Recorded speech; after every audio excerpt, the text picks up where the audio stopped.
Oi galera, meu nome é Ana Júlia Weber, mais conhecida como Ana Resume, e hoje eu tô aqui para dar 4 dicas para vocês gabaritarem a prova de linguagens. Eu já dei dicas para humanas, para natureza, para matemática, e hoje é o dia de linguagens, que eu sei que é uma prova aí muito confusa para muitos alunos. Então assim, vou dar 4 dicas realmente de ouro, por isso que é para gabaritar, não é dica simples não, é dica assim que eu demorei para perceber essas coisas na prova de linguagens do Enem, e depois que eu percebi mudou um pouco a minha forma de encarar a prova, simplificou também, porque antes pra mim era um monstro assim de 7 cabeças, porque pra mim era só interpretação de texto, tá, tem que saber interpretar. Eu demorei pra perceber essas coisinhas que pode ajudar na prova de linguagens que eu vou passar pra vocês hoje.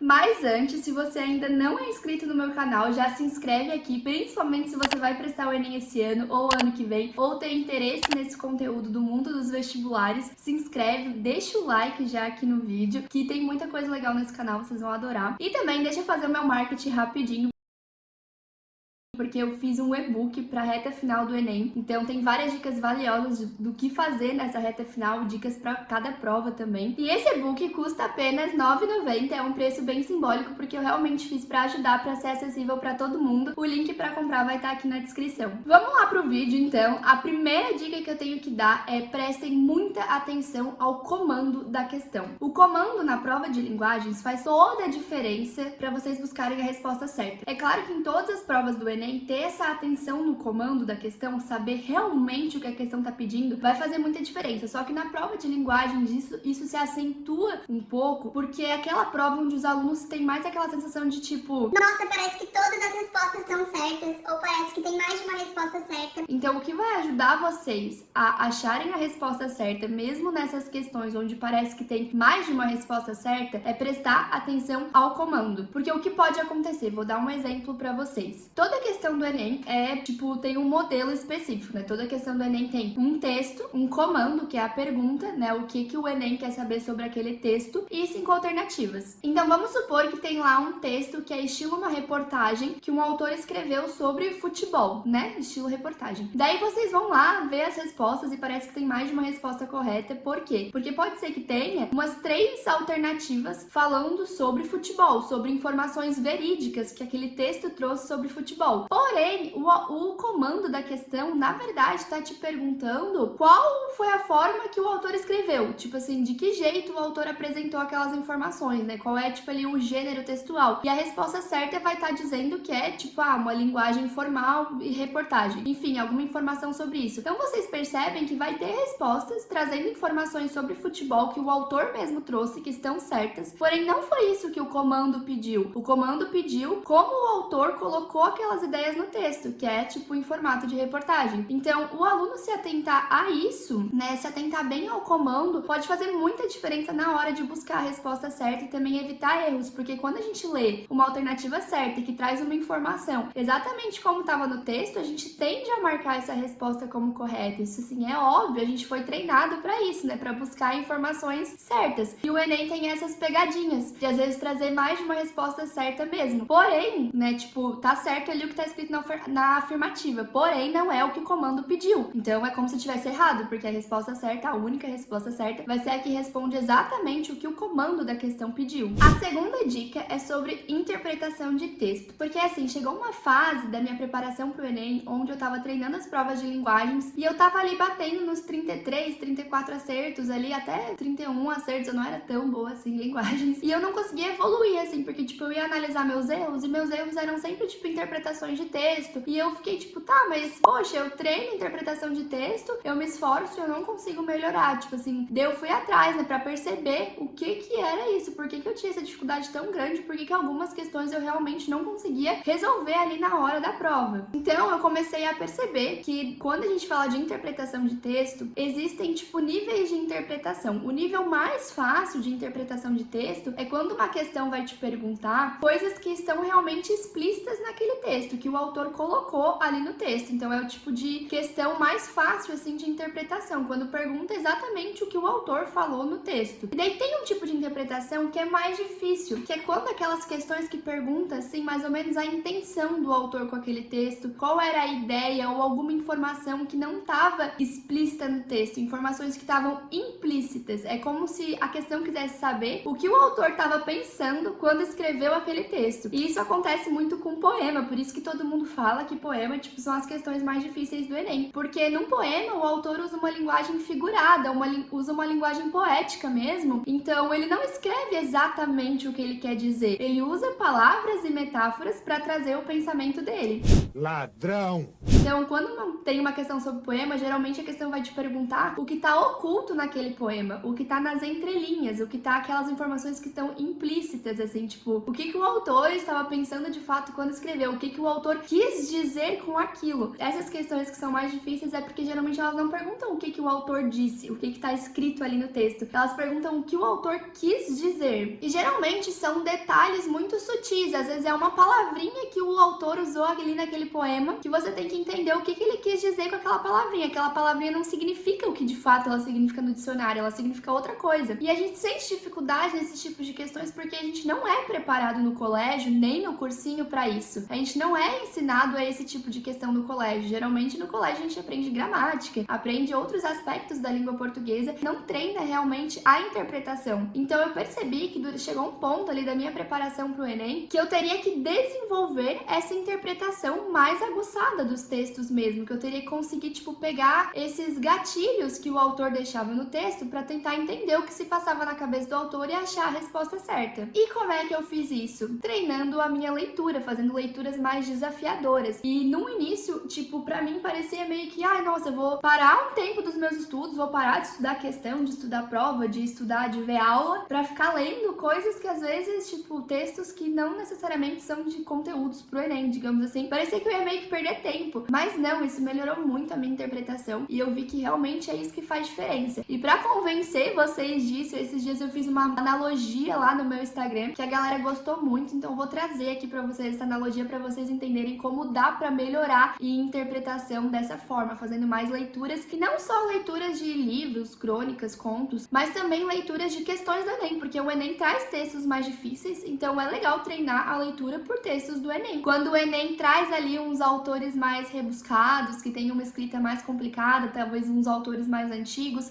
ou poemas mesmo que são difíceis de interpretar, de entender o que aquele poema tá dizendo, dá pra treinar pelo próprio Enem mesmo. A analogia é o seguinte, quando eu era pequena, pequena não, mas ali quando eu tinha uns 11, 12 anos, eu comecei a querer ver filme de terror, assim, tipo, foi uma fase da minha vida que eu gostava muito, eu fiquei muito interessada, e eu amava, assim, ver filmes de terror. Eu tinha um grupo de amigos que a gente sempre assistia filme de terror juntos, e eu lembro que no início, assim, quando eu comecei a ver filme de terror, eu sempre me surpreendia com o final do filme, tipo assim, porque filme de terror trabalha muito com isso, né, com a quebra de expectativa. Então eu sempre tinha um final surpresa, assim, que tipo, tinha uma reviravolta na história e o final me surpreendia. E era geralmente esses tipos de filme que eu gostava. E no início isso era muito frequente, assim, eu me surpreendia sempre, sabe? E depois, com o tempo, eu fui vendo tanto filme de terror que eu fui começando a ficar acostumada com o jeitinho dos filmes de terror. E daí já no início do filme, às vezes eu percebi umas coisas, tipo, não, aquele personagem ali, ele não é muito do bem, não. Eu acho que ele tem alguma coisa a esconder, acho que ele tá meio estranho. Ou, ai, aquele ali vai ser o primeiro a morrer. A gente consegue perceber algumas coisas assim que quando eu comecei a assistir, quando eu era mais inocente, a minha visão sobre os filmes de terror era mais inocente, eu não percebia. Então eu comecei a pegar umas sacadas melhor e, tipo, às vezes eu já descobria o final do filme, já imaginava como ia ser o desfecho daquela história antes mesmo de chegar ao final. E interpretação de texto é exatamente isso. Quanto mais você lê, quanto mais você consegue perceber esses gatilhos, o que tá ali por trás da história, né, que muitas vezes, numa primeira leitura ou na primeira vez que você assiste um filme, passa batido, se você treina isso, você fica mais apta a enxergar isso antes. Então, se você treina bastante questões do Enem, se você é um aluno que tem o hábito de leitura, que tem essa interpretação aguçada, muitas vezes já na primeira leitura de um texto, você consegue perceber coisas que os alunos que não são bons em interpretação percebem. Por que a interpretação de texto do Enem pode parecer difícil muitas vezes? Justamente por isso, porque é uma interpretação que cobra o que está implícito no texto, o que o autor quis dizer, o que está por trás. E pra pra gente melhorar nisso é só treinando realmente leitura, interpretação, né? Umas leituras realmente desafiadoras. Não adianta ficar lendo livro que você tem facilidade, né? Tipo, que pra você é fácil de ler. Você tem que ler leituras que te desafiem a realmente interpretar, pensar, né? Realmente entender e te instigar com aquilo ali pra você tentar entender. A minha terceira dica é sobre vocabulário, ampliar o nosso vocabulário, porque a prova de linguagem, gente, a prova é sobre linguagens. Então ela é justamente sobre palavras. E muitas vezes eu sinto, né, com os meus alunos de mentoria, que os alunos às vezes não conseguem resolver questões por causa de não entender o vocabulário daquela questão, por não saber o que certas palavras significam, e aquelas palavras muitas vezes são a chave para achar a resposta certa. Então, durante a minha preparação eu percebi isso e foi uma dica que eu realmente apliquei na minha preparação para o vestibular, que é toda palavra na prova do Enem, na prova de linguagens que eu encarava e eu não sabia muito bem o significado, eu ia pesquisar. E é muito curioso que, tipo, na prova de linguagens especificamente, as palavras são muito fortes, elas fazem muita diferença dentro de uma questão, porque a prova é justamente de linguagens, né? O Enem não cobra tantos conteúdos de português e de gramática. Então é mais ou menos nisso que o Enem tenta te desafiar e colocar vocabulários difíceis e que realmente, tipo, tem força dentro da questão. Às vezes um termo ali do enunciado, ali do comando, se você não entende aquele termo, né, que é mais difícil, às vezes uma expressão mais complexa que talvez você nunca tenha visto, se você não entende essa expressão, você nem vai entender o que a questão tá te pedindo. Então vai ser muito mais difícil de você achar a resposta certa, né? Então realmente as palavras dentro da prova de linguagens, as palavras e as expressões, elas fazem muita diferença, elas dão um peso maior para as frases, né? Elas têm realmente um significado, o que já não acontece muito, por exemplo, na prova de humanas. Na prova de humanas, o que importa mesmo é a ideia, o pensamento que aquela frase, que aquela expressão te traz, né? Porque a prova de humanas, ela trabalha aí com contextos históricos, com pensamentos de governantes de tal época, como é que as pessoas pensavam em tal período histórico. Então a prova de humanas, ela trabalha mesmo com ideias, com pensamentos. Já a prova de linguagens, ela trabalha com palavras, o poder das palavras, né, o significado delas. Então, tipo, uma palavra pode ter um peso muito mais forte, pode fazer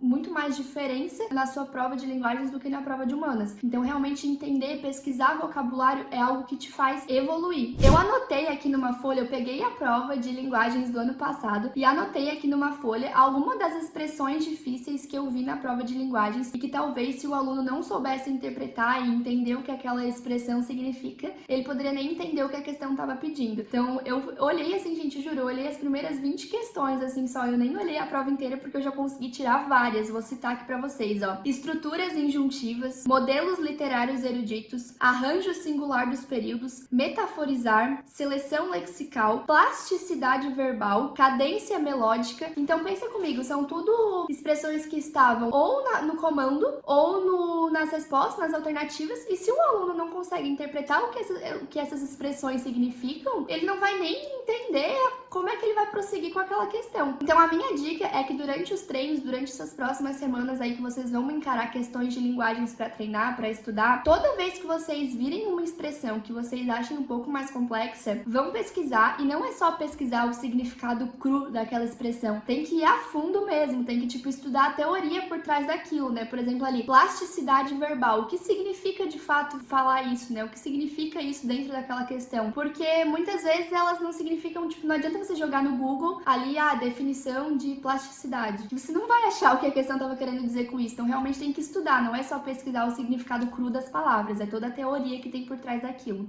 Gente, deixa eu dar um exemplo pra vocês que aconteceu comigo e eu nunca mais vou esquecer. Eu tenho até um pouco de vergonha de falar. Mais uma vez ali antes do Enem, né, eu tava estudando, tava fazendo uma prova de linguagem, eu tava corrigindo, na verdade, analisando uma prova de linguagens, e meu namorado tava comigo, assim, no quarto. E daí eu peguei e tava com muita dificuldade ali de entender a resposta certa de uma questão que eu tinha errado, e eu fui ler pra ele, pedir ajuda pra ele. E daí eu percebi que eu não sabia o real significado da palavra manutenção. E manutenção tava na alternativa certa. Essa palavra tava na alternativa certa. Daí, tipo, eu peguei, ali a gente conversando, eu e meu namorado, eu percebi que a minha vida toda eu tinha entendido errado o significado de manutenção. Então, daí o meu namorado me explicou, tipo, não, Ana, manutenção não é isso, manutenção é isso. E daí, a partir dali, a minha cabeça fez um boom.